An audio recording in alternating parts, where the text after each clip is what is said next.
yang satu ruangan sama aku itu adalah dia tuh kayak mantan guru bahasa Inggris gitu di Lombok. Jadi aku deg-degan juga, kayak takut, aduh bahasa Inggris aku gimana ya, kayaknya dia lebih jago daripada aku gitu. Ternyata ya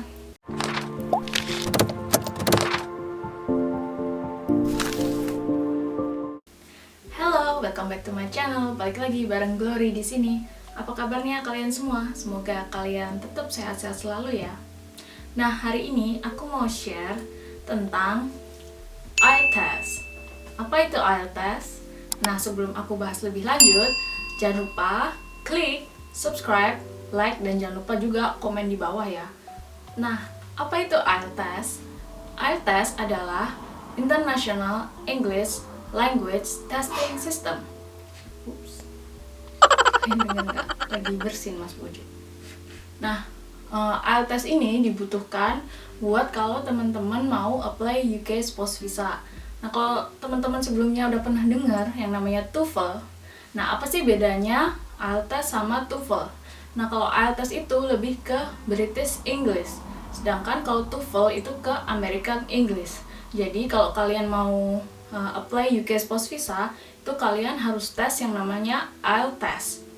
Nah, IELTS itu banyak macamnya. Nah, untuk UK Spouse Visa sendiri, kalian harus ambil yang namanya IELTS Life Skill. Jadi, life skill ini tesnya nggak kayak kalau kalian mau sekolah di Inggris, tapi tesnya itu lebih ke listening sama speaking. Jadi nggak ada writing test.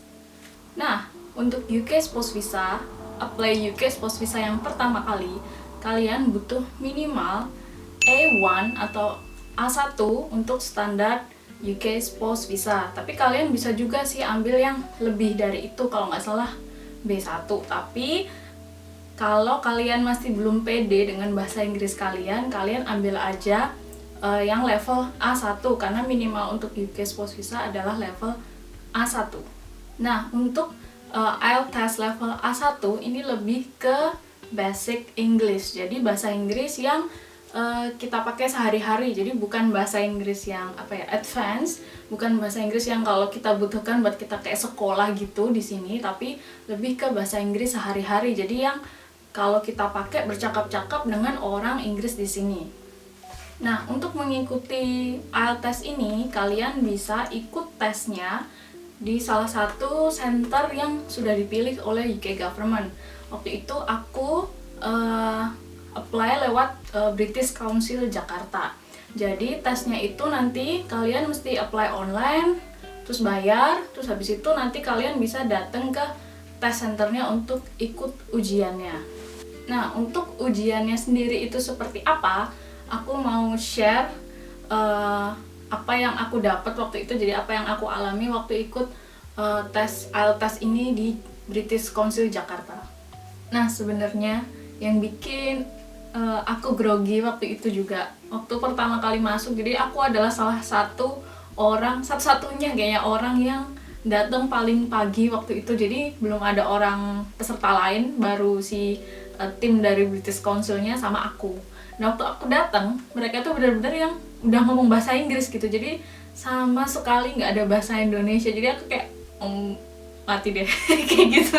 Jadi udah ditanyanya tuh udah dalam bahasa Inggris, kita juga jawabnya dalam bahasa Inggris, memperkenalkan diri, oh aku mau tes IELTS loh, oh aku peserta hari ini loh gitu. Itu pakai bahasa Inggris juga. Jadi aku kayak oke, gitu, harus ngomong bahasa Inggris selama di situ. Nah, kecuali tapi kalau udah pesertanya udah datang gitu yang lain, terus kita kenalan, nah itu kita baru ngomong bahasa Indonesia biasa. Tapi kalau kita ngomong sama tim dari British Council atau sama pengujinya, itu benar-benar harus pakai bahasa Inggris. Yang pertama, saat kalian datang itu kalian harus membaca. Jadi kalian akan dikasih kertas gitu yang harus kalian baca di depan kamera kurang lebih 2-3 menit gitu kalau nggak salah. Jadi itu isinya kayak pakai bahasa Inggris gitu. Kalian harus ngomong berulang-ulang sampai si pengujinya itu ngomong stop gitu. Kalau nggak salah sih seingat aku itu isinya lebih kayak my name is bla bla bla, I'm taking the IELTS for UK Spouse Visa, my test number is bla bla bla. Kayak gitu terus diulang-ulang sampai si penguji yang di kamera itu bilang oke, stop. Nah, Tapi itu katanya sih, kata si pengujinya itu bukan tesnya, tapi lebih ke apa ya, kayak data, buat data dia. Oh, nama kamu tuh ini, tes number kamu tuh segini, kamu butuh ini tuh buat apa, kayak gitu. Nah, setelah kalian melalui proses itu, selanjutnya nanti kalian akan diminta masuk ke ruangan yang isinya itu ada pengujinya sendiri. Terus yang kedua adalah peserta lain. Jadi selama tes kalian itu akan dipasangkan gitu sama peserta lain untuk melakukan ujiannya. Jadi nggak yang ujiannya itu nggak sendiri-sendiri, cuman kamu sama penguji, tapi kamu sama peserta lain. Jadi kalian kayak kesannya kayak diadu gitu sama peserta lain. Nah, untuk tes yang pertama itu adalah listening test. Jadi nanti di ruangan itu kalian akan diminta mendengarkan kayak record gitu, rekaman tentang suatu kegiatan. Kalian harus mendengarkan dengan baik-baik. Habis itu nanti kalian akan dikasih pertanyaan dan kalian harus menjawab pertanyaan itu berdasarkan dari rekaman yang udah kalian dengar sebelumnya. Nah, sebenarnya listening section itu lebih kayak kalau kalian ujian bahasa Inggris waktu SMA, jadi bener-bener mirip, jadi nggak terlalu susah sebenarnya. Tes selanjutnya adalah speaking test.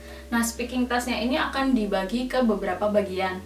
Yang bagian pertama itu si pengujinya akan kasih kalian basic question, jadi pertanyaan-pertanyaan mendasar yang kalau kalian percakapan biasa. Nah, waktu itu tuh aku dikasih pertanyaan itu kayak what is your daily activities, kayak gitu. Jadi apa sih yang kamu lakuin sehari-hari tuh, ngapain aja.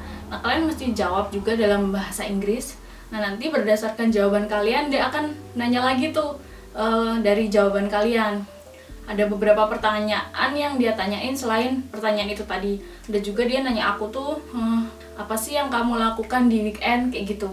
Jadi tuh kayak pertanyaan tuh nggak yang ribet, nggak yang susah-susah, tapi pertanyaan yang memang gampang untuk dijawab. Nah, speaking test yang selanjutnya itu kalian akan diminta untuk membuat pertanyaan sesuai dengan tema yang sudah dipilih untuk peserta yang lainnya. Jadi kalau misal aku ada peserta yang lainnya nih di depan aku, nah aku waktu itu dikasih tema kalau nggak salah tentang holiday gitu. Nah, aku harus bikin pertanyaan yang harus aku tanyain ke peserta yang lain. Nah, itu kalian akan dikasih waktu untuk bikin pertanyaannya dulu di kertas gitu, bikin beberapa pertanyaan, jadi nggak cuma satu pertanyaan. Nah, setelah kalian udah bikin, kalian akan diminta untuk kasih pertanyaan itu ke peserta lain. Nah, kadang kan peserta lain jawabnya tidak sesuai ekspektasi kita. Nah, itu kita harus pinter-pinter bikin pertanyaan tuh yang yang kira-kira dia bakal jawab ini. Oh, habis itu aku mau tanya ini gitu. Jadi biar nyambung percakapannya. Nah, selain kita bikin pertanyaan untuk peserta lain, kita juga harus menjawab pertanyaan yang diberikan oleh peserta lain ke kita. Jadi kita harus jawab juga pertanyaan yang udah dia bikin. Nah, kita akan terus bercakap-cakap sampai si pengujinya itu bilang oke, stop. Jadi kalau waktu itu sih kita mesti bercakap-cakap kurang lebih 1-2 menit gitu untuk masing-masing peserta. Nah, speaking test selanjutnya adalah penguji akan kasih satu tema ke semua peserta. Jadi peserta 1, peserta 2 temanya sama. Cuma nanti kalian akan diminta untuk bikin percakapan yang sesuai dengan tema yang sudah penguji tentukan. Semisal waktu itu aku temanya janjian berdua buat meet up di suatu tempat. Jadi kita mesti kayak nggak berdiskusi juga sih, cuman harus memikirkan di otak kita nih kita mau ngomong apa gitu. Nah, kita mesti bercakap-cakap kurang lebih 2-3 menit sampai si pengujinya bilang oke, stop, oke, cukup gitu. Nah, itu tadi adalah poin-poin waktu ujian LT-Test. Jadi sebenarnya tuh nggak terlalu banyak karena ujiannya sendiri itu kayak cuman nggak nyampe 30 menit gitu. Jadi cepet, nggak terlalu lama. Yang lama adalah nunggunya, karena kalau pesertanya banyak ya kita nunggunya lama gitu. Nah, kunci dari mengikuti LT-Test ini adalah yang pertama, grogi boleh tapi jangan blank. Karena waktu itu aku jujur grogi juga karena peserta yang satu ruangan sama aku itu adalah dia tuh kayak mantan guru bahasa Inggris gitu di Lombok. Jadi aku deg-degan juga, kayak takut, aduh bahasa Inggris aku gimana ya, kayaknya dia lebih jago daripada aku gitu. Ternyata ya sama aja gitu, karena kita memang bukan orang Inggris yang biasa ngomong bahasa Inggris kan, jadi lebih ke Indonesian English gitu, karena nggak terbiasa. Aku sih sebenarnya nggak terbiasa ngomong bahasa Inggris. Terus yang kedua itu tadi, peserta lain yang dipasangkan dengan kita itu kadang-kadang berpengaruh juga. Kenapa? Karena kalau dia pronunciation-nya itu nggak jelas, jadi pelafalannya nggak jelas, kadang itu kita kayak dia ngomong apa sih gitu. Jadi tergantung peserta kita, kalau levelnya sama gitu bahasa Inggrisnya, ya kita nggak akan kesulitan. Tapi kalau dianya lebih advance daripada kita, jadi kalau dia sebenarnya orang Indonesia tapi udah biasa ngomong bahasa Inggris, dan bahasa Inggrisnya itu fluent, lancar banget gitu kayak kereta, nah itu bisa jadi dia ngomong apa sih, bisa nggak ngomong pelan-pelan kayak gitu. Tapi untungnya peserta yang diuji bareng aku itu nggak terlalu sama aku, jadi bukan yang pelafalannya susah didengar. Jadi waktu itu sih aku fine-fine aja. Kemudian sebelum mengikuti IELTS test, kalian bisa cari-cari dulu di YouTube video contoh-contoh apa sih IELTS test tuh kayak gimana, terus contoh-contoh percakapannya itu kayak apa. Jadi kalian bisa ada gambaran gitu, supaya nanti kalian tuh nggak kaget waktu ujiannya. Nah, kalau kalian udah selesai IELTS test, nanti kalian akan dikirimi sertifikat 1 minggu setelah selesai tes. Nah, kalau kalian lolos, di sertifikatnya itu akan tertulis pass gitu, jadi lolos. Jadi tuh nggak ada kayak nilainya. Mungkin kalau kayak TOEFL gitu kan ada nilainya berapa. Sedangkan kalau IELTS test yang life skill ini itu cuman pass or not pass gitu. Jadi lolos apa nggak ada skornya berapa, nggak ada. Nah, begitu tadi teman-teman sedikit cerita aku tentang apa sih itu IELTS test dan gimana sih aku waktu itu melewati IELTS test itu, yang puji Tuhannya waktu itu aku lolos. Jadi dengan sekali tes aja, karena harganya nggak murah gitu untuk mengikuti IELTS test itu. Jadi kalau bisa sih sekali tes aja lolos gitu ya. Nah, bagi teman-teman yang lagi akan mengikuti IELTS test ini, ingat pesanku tadi, jangan grogi. Grogi boleh sih, tapi jangan ngeblank aja waktu ujiannya gitu. Nah, sekian dulu video hari ini. Semoga kalian terbantu dengan video ini. Semoga kalian enjoy nontonnya, dan yang lagi tes tetap semangat, yang lagi ngurus visa juga tetap semangat. Semoga kalian happy. Terus jangan lupa like, comment, and subscribe. Sampai jumpa di video berikutnya. Bye bye.